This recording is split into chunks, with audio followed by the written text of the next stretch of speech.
दोस्तों नमस्कार। आखिरकार वही हुआ जिसको जेडीयू का डर था। सीएम पद से नीतीश आउट और बीजेपी के नित्यानंद राय होंगे सीएम। मीटिंग छोड़ के निकले नीतीश। दोस्तों हमारे चैनल पर आपका स्वागत है जीएस ग्रुप परमेश्वर सर में। दोस्तों नतीजे आने के अगले दिन जो कुछ हुआ उसने सबको चौंका दिया। आखिर शाह, मोदी और पूरी जनता पार्टी ने यही रणनीति अपना रखी थी कि कुछ भी हो जाए नीतीश को सीएम नहीं बनाना है। और बाद में भले ही उसने कहा हो कि नीतीश थे, हैं और नीतीश ही रहेंगे। अमित शाह का बेहद करीबी और खास ओबीसी चेहरा यादव समुदाय का नित्यानंद राय को मुख्यमंत्री का ताज बनाया जाएगा। चुनाव के एक रात के ही बाद पूरा नतीजा बदल गया है। याद कीजिए कि महाराष्ट्र को एकनाथ शिंदे, तो क्या बिहार में नीतीश कुमार एकनाथ शिंदे बन चुके हैं। कहने मतलब यह कि बिहार में, महाराष्ट्र में बीजेपी ने एक तरह से देखा जाए तो एकनाथ शिंदे को मुहरा बनाया। बाद में उनको सीएम पद से हटा दिया और अपने उम्मीदवार देवेंद्र फडणवीस को सीएम बना दिया। उसी तरह यहाँ पे, और हालांकि महाराष्ट्र में एकनाथ शिंदे के नाम पर ही चुनाव लड़ा गया था, उसमें बीजेपी को जीत मिली थी। फिर वही बात यहाँ पे बिहार में कि नीतीश कुमार के नाम पे चुनाव लड़ा गया और यहाँ पे बीजेपी जीती है, लेकिन यहाँ पे नीतीश कुमार का कोई बात नहीं चल रहा है। बिहार में नीतीश के नाम पर चुनाव लड़ा गया, मगर मुख्यमंत्री की बात आई तो नीतीश कुमार को बाहर करे। लेकिन जब यहाँ चुनाव जीतने के बाद क्या हुआ, जब सीएम पद की बात हुई, अब नीतीश कुमार का नाम आया तो उन्हीं को क्या कर दिया, मुख्यमंत्री पद से बाहर कर दिया गया। बाद में हो सकता कि ये पूरा गुड़ा गणित किसका, शाह का, तो बाद में हो सकता कि शाह का पूरा गुड़ा गणित फेल हो जाए। तो अब बाद में अगर नीतीश का, शाह का पूरा गुड़ा गणित फेल हो जाएगा तो क्या आएगा कि नीतीश को बाहर करने के बाद, अगर बाहर कर देते हैं तो बाद में यही फिर अपनाएंगे कि चलो नीतीश को 2.5 साल का सीएम बनाने का फॉर्मूला कर लेते हैं। नीतीश को सीएम बनाने के नाम पर बीजेपी क्या करती है, अब बात हो रही है, अब सीएम को, नीतीश को सीएम बनाने की बात पर बीजेपी क्या कर रही है। कह रहे कि जरा ध्यान दीजिए, कहती है कि साहब हमने अभी, जब नीतीश कुमार को सीएम बनाने की बात होती है तो बीजेपी कहती है कि साहब अभी जश्न मनाइए, अभी चुनाव जीते हैं, ठीक है, कि साहब अभी जश्न मनाइए, एनडीए की जीत हुई है, वक्त आने पर सबको बता दिया जाएगा। बीजेपी कहती है कि नीतीश के नाम पर हमने नहीं, बल्कि मोदी के नाम पर चुनाव जीता है।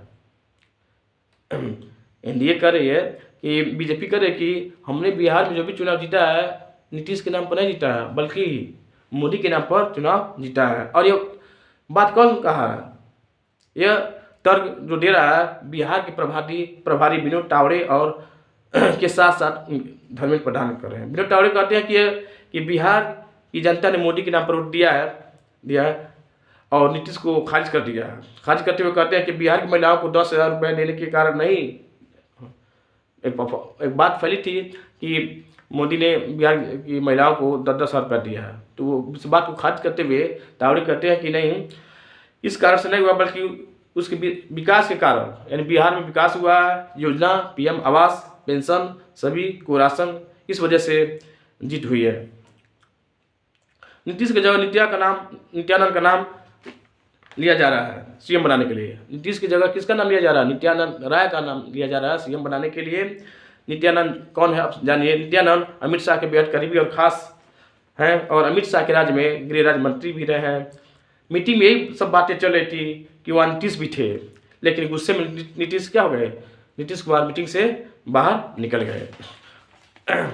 अब ऐसे में देखिए नीतीश क्या दाव चलेंगे बीजेपी को सबक सिखाने के लिए। सबको मालूम है कि नीतीश कुमार सीएम के लिए कुछ भी कर सकते हैं और ऐसा करते आए हैं। तो थोड़ा देखते हैं कि अगर बीजेपी इनके साथ क्या कर सकती है और ये इनके साथ क्या कर सकते हैं। देखिए यहाँ पे JDU 85 seat, BJP 89 seat, LI 19 seat, HAM 15 seat और आरएलएम, मानो कुल मिला के अगर गठबंधन देखा जाए, ये गठबंधन 202 जो बहुमत से बहुत ज़्यादा है, ठीक है। अब महागठबंधन को देख लीजिए, RJD 25 seat, Congress 6, left 3, IAP 1, in total 35 seat हुआ। लेकिन वहाँ पे ये मत भूलिए कि 1 सीट बीएसपी भी निकाली है और 5 सीट एआईएमआई की, यानी ओवैसी की, मतलब ये पार्टी भी निकाली है। तो 5 एक 6 सीट ये हो गया, ठीक है। तो अब गिनिए इंडिया गठबंधन का मतलब इंडिया गठबंधन 35 सीट, जेडीयू का 85 सीट, ठीक है। आइए गिनिए, मतलब 35 ये इंडिया का 35 तो हो ही गया, और 6 ये गिनिए, ठीक है। 35 और जेडीयू का 85, मतलब ये क्या बहुमत से ज़्यादा हो गया है। अगर नीतीश इंडिया गठबंधन के साथ अगर मान लीजिए आप बीजेपी को मुख्यमंत्री नहीं बनाएगी, तो अब नीतीश किसके साथ आते हैं? इंडिया गठबंधन के साथ आते हैं। तो अगर आ जाते हैं तो अमित शाह का सारा खेल धरा रह जाएगा, क्योंकि नीतीश ऐसा करते हैं और करते ही आए हैं, ठीक है। सीएम के लिए हम बार बार कह रहे हैं, सीएम के लिए वो कुछ भी कर सकते हैं, सीएम के लिए वो किसी के साथ भी गठबंधन कर सकते हैं। अब पूरा समीकरण नीतीश कुमार के ही इर्द गिर्द घूम रहा है। क्या नीतीश बीजेपी के साथ रहकर कंप्रोमाइज कर सकती है? क्या नीतीश 2.5 साल का पद की बात करेंगे? क्या नीतीश ये बात करेंगे कि ठीक है 2.5 साल हम रह रहे हैं, सीएम रहेंगे, उसको 2.5 साल बाद किसी और को बना दीजिएगा, ठीक है? या कि 2.5 साल तक हम सीएम रहेंगे, उसके बाद कोई और होगा तो हमारे बेटे को आप डिप्टी सीएम बना दीजिए।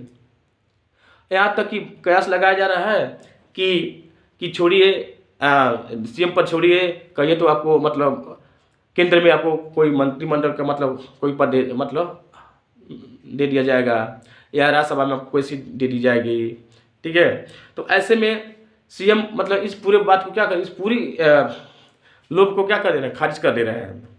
और सबको मालूम है, नीतीश कुमार जानते हैं कि महाराष्ट्र में क्या हुआ। महाराष्ट्र में बीजेपी शुरुआत में शिवसेना के साथ गठबंधन करके चुनाव लड़ी थी और वहाँ पे जीती थी, और बात कही थी उद्धव ठाकरे को सीएम बनाने के लिए, लेकिन उन्होंने क्या किसको बना दिया?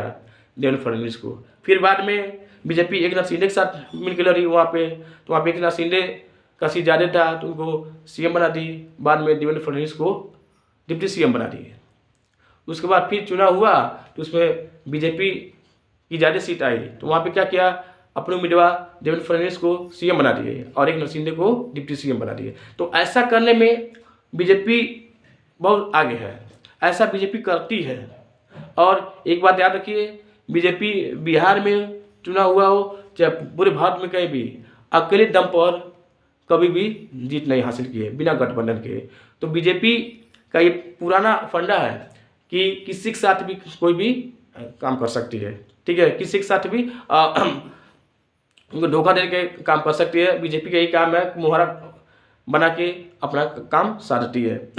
तो अब इंतजार कीजिए, 1-2 दिनों में सीएम पद का जो कौन चेहरा होगा, नाम आने वाला है, तो उसकी भी जानकारी आपको दी जाएगी। तब तक के लिए धन्यवाद।